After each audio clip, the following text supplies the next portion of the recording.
la directive divine, elle peut changer absolument votre expérience et vous faire vivre la surabondance divine.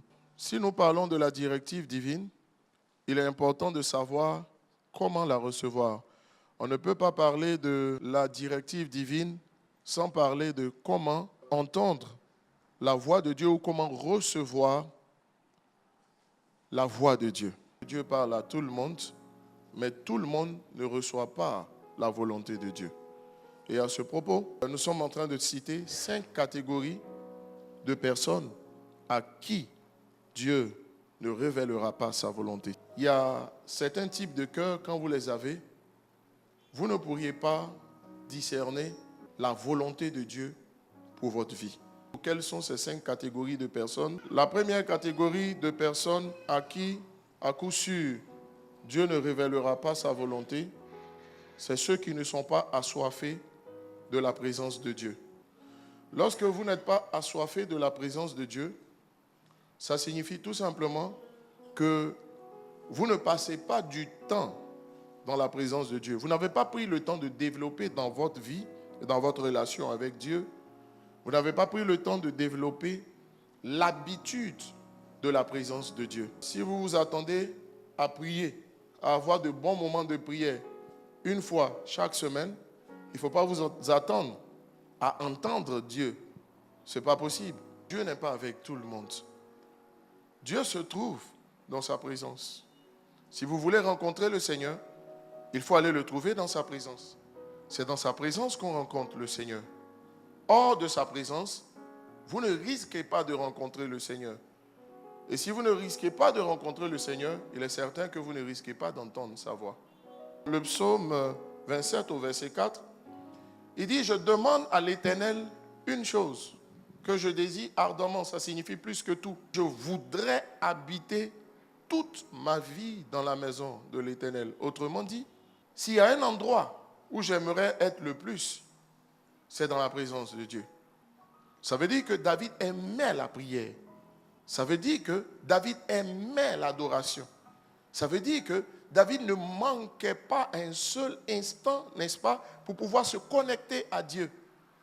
Si ce n'est pas ton cas, et que tu n'as pas pris le temps, l'habitude de développer la présence de Dieu dans ta vie parce que tu n'as pas soif de Dieu, je peux te garantir une chose, tu n'iras pas bien loin avec Dieu et tu n'entendras pas, tu ne pourras pas discerner et Dieu ne te révélera pas sa volonté. On a désormais une génération de chrétiens qui, n'est-ce pas, a perdu les fondamentaux. C'est quoi les fondamentaux de la vie chrétienne?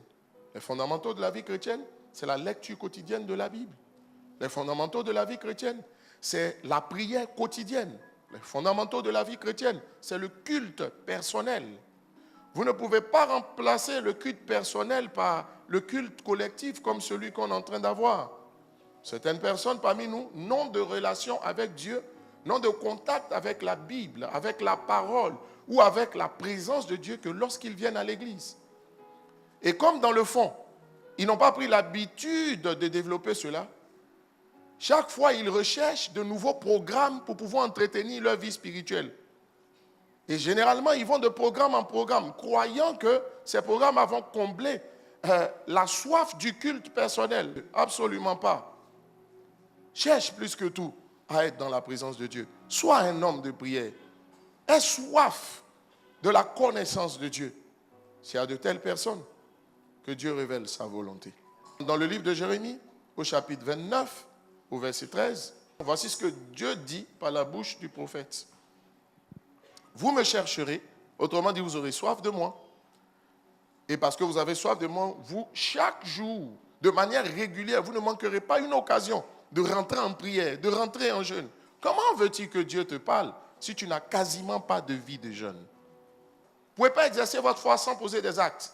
Mais les actes que vous devez poser, ce n'est pas avec l'intelligence. Un vrai homme de foi est quelqu'un qui est en esprit, c'est quelqu'un qui est connecté à Dieu. Mais parce que l'acte que vous allez devoir poser, qui va accompagner vos convictions et votre visualisation, cet acte-là vous sera indiqué par Dieu. Mais il y a un acte, il y a un seul, que seul le Saint-Esprit peut te révéler, que tu poseras, qui renforcera tes convictions et qui permettra au résultat de se produire. Tu veux être un homme de foi? apprend à être un assoiffé de la présence de Dieu. Il n'est pas possible d'être un homme de foi sans être un assoiffé de Dieu. Vous exercez la foi, vous êtes en train de déployer votre foi pour un sujet. À un moment donné, quand Dieu ne va pas le faire, parce qu'en fait la foi ne change pas la volonté de Dieu pour vous. Elle permet à la volonté de Dieu de s'accomplir. Quand la volonté de Dieu n'est pas dans le sens de ce pourquoi vous déployez la foi, l'Esprit vous parle. Et quand c'est comme ça, vous comprenez, vous changez. Vous passez de la prière de la foi à l'action de grâce ou à la reconnaissance. Et vous dites à Dieu, Seigneur, que ta volonté se fasse. Vous vous soumettez à la volonté de Dieu. Un homme de foi est un homme qui entretient la présence de Dieu dans sa vie. Parce qu'il sait que lorsqu'il va devoir agir, Dieu devra lui dire quel est l'acte qu'il doit poser. Dieu devra lui donner la directive par laquelle la situation va se décanter. Pour discerner la volonté de Dieu, l'ancienne alliance et la nouvelle alliance sont deux dispensations différentes. Dans l'ancienne alliance, les ministères qui existaient, c'était le ministère du sacrificateur et le ministère du prophète. Et dans l'ancienne alliance, il n'y avait que le prophète qui avait l'exclusivité des révélations du Seigneur. C'est pourquoi, même au gouvernant, Dieu associait un prophète parce que personne ne pouvait savoir la volonté de Dieu autrement que par le prophète. Quand Jésus est mort, l'un des derniers signes qui s'est manifesté, la Bible nous dit que le voile s'est déchiré. Mais pourquoi est-ce que Dieu a voulu que ce soit quasiment l'un des derniers signes? Le voile s'est déchiré, l'obscurité est descendue, le voile s'est déchiré. Mais ce voile qui s'est déchiré, en réalité, c'était le voile qui séparait le lieu saint du lieu très saint. Le lieu très saint qui contenait, où était stockée la présence de Dieu. C'était une façon pour Dieu de nous dire que désormais, le plus petit des chrétiens a un libre accès à la présence de Dieu. Le prophète n'a plus l'exclusivité des révélations du Seigneur. Et Dieu a voulu que, en réalité, le ministère que la nouvelle création exerce soit un ministère de sacrificateur, roi et de prophète. Dans l'ancienne alliance, si le rôle du prophète était d'avoir l'exclusivité des révélations du Seigneur, c'est pourquoi on dit, montons, allons voir le prophète. Les consultations prophétiques existaient, mais parce que personne d'autre que le prophète ne pouvait savoir ce que Dieu a dit. Le prophète, bien sûr, reçoit de Dieu, mais toi aussi, tu reçois de Dieu. Donc, les consultations prophétiques systématiques de l'ancienne alliance ne sont plus et ne doivent plus être de vigueur. Pour savoir qu'est-ce que Dieu réserve ou quel acte Dieu veut que tu poses, tu ne vas pas aller consulter un prophète et tu ne dois pas, parce que le voile aussi est déchiré pour toi, tu as juste besoin d'entretenir la présence de Dieu dans ta vie. Beaucoup ne veulent pas entretenir la présence de Dieu dans leur vie. Donc, qu'est-ce qu'ils font? Ils vont voir un prophète. Dans l'ancienne alliance, il y avait le sacrificateur puis il y avait le prophète. Le sacrificateur, comme le prophète, ils étaient les intermédiaires entre Dieu et l'homme. Mais le sacrificateur était un intermédiaire entre Dieu et les hommes pour le compte des hommes. Ça veut dire que le sacrificateur, il allait représenter les hommes. Mais le prophète, c'est un intermédiaire entre Dieu et les hommes, mais il est du côté de Dieu. Malheureusement, aujourd'hui, ce qu'on voit, c'est des prophètes qui, au lieu d'être du côté de Dieu, sont du côté des hommes. Mais si ça devrait exister, le prophète est du côté de Dieu. Parce que le prophète ne parle pas par lui-même. Il ne parle pas de lui-même. Il ne dit pas ce que lui, il veut. Le sacrificateur allait dire à Dieu ce que le peuple voulait. Et le sacrificateur défendait la cause des hommes devant Dieu. Le prophète, il défend la cause de Dieu devant les hommes. Ça voudrait simplement dire que si un prophète doit te parler, il doit te parler en prenant la place de Dieu. Se mettre du côté de Dieu. Défendre la pensée et la volonté de Dieu et non la volonté des hommes. Qu'est-ce que j'essaie de vous dire? J'essaie de vous dire, premièrement, que si la Bible dit le voile est déchiré, c'est qu'il ne doit pas exister d'intermédiaire entre toi et Dieu. Pourquoi viens-tu mettre un pasteur en intermédiaire entre Dieu et toi, là où Dieu ne veut pas d'intermédiaire? Pourquoi viens-tu mettre un prophète? Pourquoi viens-tu mettre un apôtre? Pourquoi viens-tu mettre un évangéliste? Ce que Dieu veut, c'est que toi-même, tu ailles dans sa présence pour savoir les choses qui concernent ta vie. Parce qu'il s'agit quand même de ta vie. Et ta vie, il faut que tu la prennes en charge. Il faut que tu prennes ta vie en charge. Et il faut que toi-même, tu cherches Dieu. Cherche Dieu, paye le prix, parce qu'il s'agit de ta vie. Deuxième type de personne à qui Dieu ne révélera pas sa volonté, c'est ceux qui ne prennent pas du temps dans la présence de Dieu pour le contempler. Il s'agit simplement de comprendre que lorsque tu pries, il faut que tu crées une atmosphère par l'adoration qui permette à Dieu de te parler. La Bible dit, Dieu siège au milieu de l'adoration de son peuple. Le mot siéger signifie prendre des décisions, donner des instructions. Ça veut dire que Dieu donne des instructions, Dieu donne des directives quand on est en train de l'adorer. tout adorateur est un homme qui est inspiré, qui connaît la pensée de Dieu. Parce que quand la présence de Dieu est là et que tu fais mouvoir Dieu de son trône, vous savez ce qui se passe? Dieu siège. Quand il siège, il donne des instructions. Quand il siège, il donne des directives. Quand il siège, il prend des décisions. David dit que non seulement il veut tout le temps être en prière, mais il a compris que dans sa prière, il faut qu'il ménage du temps pour contempler Dieu. Il dit quoi? Je veux être tout le temps dans la maison de l'Éternel, ça veut dire dans la présence de Dieu, parce qu'à cette époque, il faut comprendre que la présence de Dieu ne se trouvait que dans le temple. Il dit pour contempler. Pourquoi est-ce qu'il veut être tout le temps en train de prier? Pour contempler. Pour contempler la magnificence de l'Éternel, pour admirer son temple. Je vous ai dit que le mot contempler signifie avoir des visions, regarder avec l'œil du prophète. Autrement dit, David affirme dans ce passage que lorsqu'il aime la présence de Dieu, parce qu'il sait, à cause de l'adoration, la vie d'adoration, l'atmosphère d'adoration qu'il va créer, pour faire mouvoir Dieu, pour faire bouger Dieu, pour amener Dieu à dire. La Bible dit que lorsqu'on sait l'adorer, que Dieu est présent, oh mon Dieu, Dieu parle. Cette troisième catégorie de personnes à qui Dieu ne révélera pas sa volonté, c'est ceux qui n'ont pas un cœur profondément attaché à la vérité. La Bible va nous dire, dans ce passage de 1 Roi chapitre 22, à partir du verset 1 jusqu'au verset 7, le roi d'Israël dit à ses serviteurs, savez-vous que Ramoth en Galade est à nous et nous ne nous inquiétons pas de la reprendre des mains du roi de Syrie?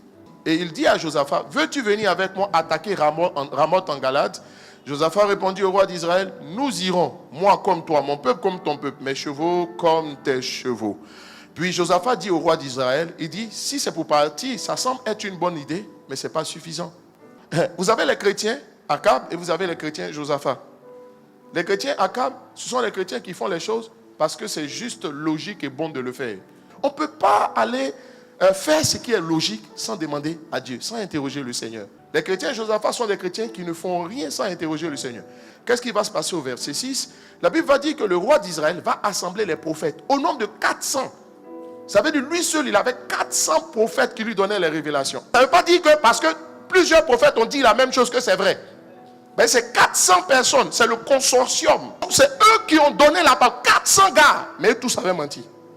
Les révélations sont utiles. Mais n'ayez pas un cœur attaché aux révélations au point de ne vivre que pour les révélations. Parce que si vous êtes ce type de personne et que Dieu vous connaît et qu'il voit qu'au lieu de vous attacher à la vérité, vous êtes attaché aux révélations, vous savez quoi? Rien qu'à cause de vous. Dieu peut permettre que vous vous cogniez la figure, mais très grave, sur une révélation.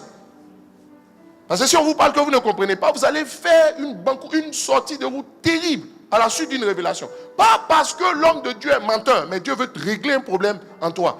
Akab était un homme qui n'aimait entendre que ce qu'il voulait entendre.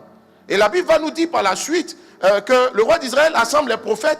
Tous les prophètes lui disent, monte, le Seigneur livrera Ramoth de Galade entre tes mains. Regardez le verset 7. Mais Josaphat dit, n'y a-t-il plus ici aucun prophète de l'Éternel par qui nous puissions consulter? Ça veut dire qu'il y a deux sortes de prophètes. Il y a des prophètes qui vont te dire dans la ville ce que tu as besoin d'entendre. Et puis il y a des prophètes, ils vont regarder ton visage, peu importe qui tu es, que tu sois grand, que tu sois gros, que tu sois mince, ils n'ont rien à prendre avec toi. Alors allons au verset 15. Lorsqu'il fut arrivé auprès du roi, le roi lui dit, Michée, irons-nous attaquer Ramoth en Galade ou devons-nous y renoncer? Michel répond, monte, tu auras du succès et l'Éternel te livrera entre les mains. Et le roi lui dit, c'est toujours Akab qui parle, combien de fois me faudrait-il te jurer de ne me dire que la vérité au nom de l'Éternel? Ça veut dire qu'il savait que de l'autre côté, ce que les gens avaient dit, ça ne devait pas être vrai. Mais il aimait ça quand même. Il lui a dit, tu as prophétisé, d'accord, mais dis-moi la vérité. Maintenant il dit, je vois tout Israël dispersé sur les montagnes comme des brebis qui n'ont point de berger. Et l'Éternel dit, ces gens n'ont point de maître, que chacun retourne en paix dans sa maison. Verset suivant, le roi d'Israël dit à Josaphat, ne te l'ai-je pas dit?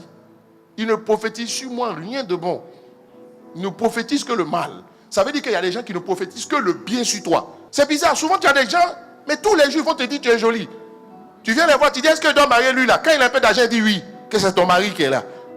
Il n'y a pas un seul prophète qui ne peut que dire, toutes tes prophéties vont dans une direction. Verset 19. Et Michel dit, écoute donc la parole de l'Éternel. J'ai vu l'Éternel assis sur son trône, toute l'armée des cieux se tenait auprès de lui, à sa droite et à sa gauche. Et l'Éternel dit, qui séduira Akab? Pourquoi Dieu cherche à séduire Akab? Ce n'est pas des démons. Parce que si on dit toute l'armée des cieux qui sont autour de Dieu, ça veut dire que ce n'est pas des démons. Des démons ne peuvent pas être autour de Dieu. Dieu dit, qui va séduire Akab pour qu'il monte à Ramoth en Galère et qu'il y périsse?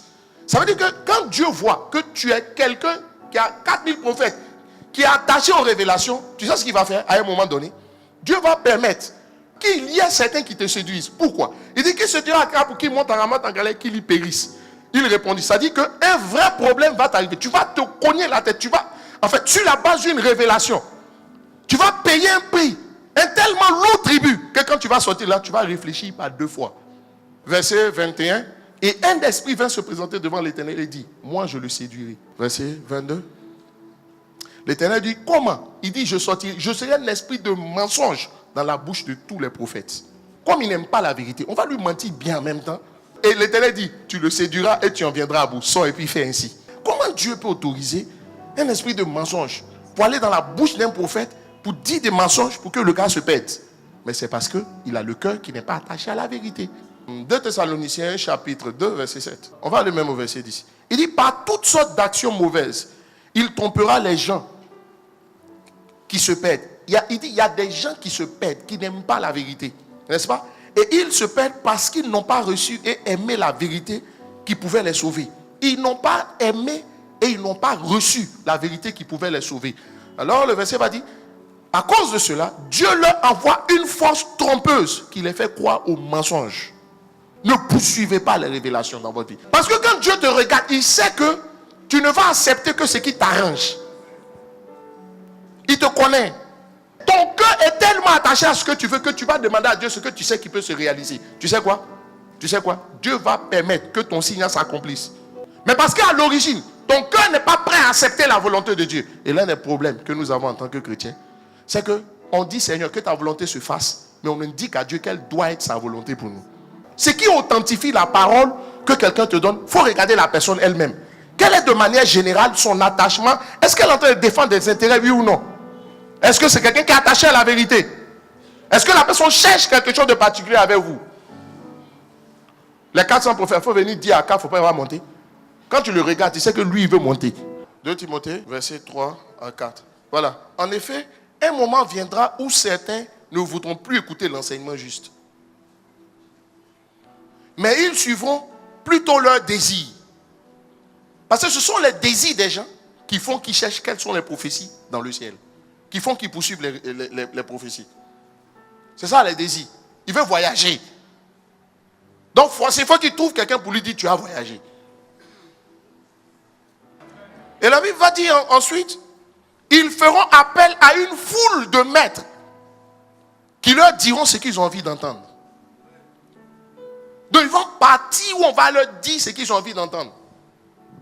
Et la Bible continue par dire au verset 4, ils fermeront leurs oreilles à la vérité et ils les suivront pour écouter des histoires fausses. Je m'en vais dire quelque chose à quelqu'un. Aime la vérité. Attache-toi à la vérité. Tous ceux qui poursuivent les révélations sont des gens qui n'aiment pas la vérité. Je vous le garantis et je vous justifierai le mercredi.